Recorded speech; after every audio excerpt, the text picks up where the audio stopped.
1號戒備信號仍然生效。強烈熱帶風暴鳳凰集嘅香港東南偏東約490公里，預料向東北偏北移動，橫過南海東北部。天文台話，鳳凰喺東北季候風影響下繼續減弱，正喺香港以東500公里左右掠過。而本港天氣會逐漸受到東北季候風主導。當鳳凰對本港威脅解除，天文台會以強烈季候風信號取代1號戒備信號，或取消所有熱帶氣旋警告。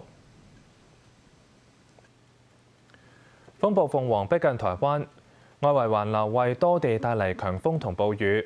氣象部門發布陸上颱風警報，當中宜蘭雨勢最大，不斷傳出災情。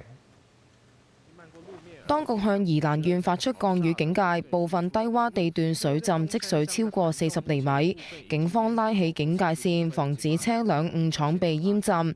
宜蘭河橋旁邊嘅停車場水深去到小腿，警方通知車主將車移走。宜蘭東山鄉下晝雨勢未減弱，多個鄉鎮有民居被水浸，汽車亦都要改道。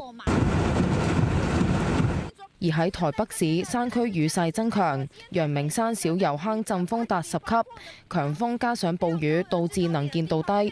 早前受到馬太安溪堰塞湖溢流而傳出災情嘅花蓮光復鄉等嘅鄉鎮，為咗防止再次因為風暴造成傷亡，已經強制撤離6000幾人去到收容所。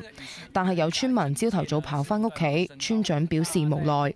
當然，他們村民很多理由說，有的是忘記拿藥啊，或者是一些要回去養狗養貓啊。如果你到中午沒有回來的話，那下午我們就不讓他進來。馬太安溪水流持續上漲，泥水沖入道路，路面完全不見原貌，通往花蓮嘅便道被中斷。花蓮馬太安溪水星期1晚因為大雨暴漲，雨水隔住泥漿形成泥水，快速流入村莊。去到朝頭早，有汽車被泥水沖走，撞到樹木。而朝頭早被困泥水嘅警車已經喺吊車嘅協助下脫困。氣象部門預料鳳凰喺台灣南部掠過。高雄雖然雨勢唔大，但係近海旁海浪不斷拍打岸邊，浪花四濺。墾丁天氣惡劣，強風夾住細雨，海面掀起3米高嘅浪，但係仍然有遊客無視禁令落海衝浪。台灣多地已經停工停課，氣象部門提醒民眾如非必要唔好外出，做好防風準備。無線電視記者吳子喬報道。